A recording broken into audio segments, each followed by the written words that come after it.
អ្នកគ្រូកូនប្រមាណសប្តាហ៍អាចសម្រាប់អ្នកកាត់បានបើវគ្គមុនកំណត់តើអាចបង្កផលវិបាកអ្វីខ្លះ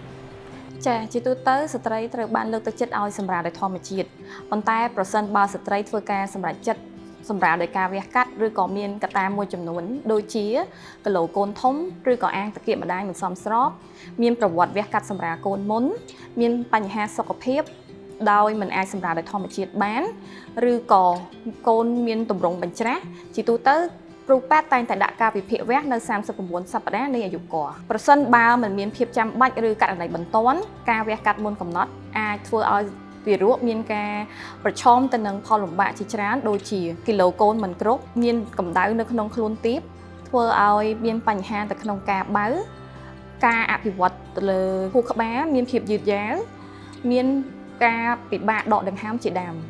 ដូចនេះសូមរងចាំដល់39សប្តាហ៍នៃអាយុគាត់ដើម្បីឲ្យទារកមានការលូតលាស់ពេញលេញ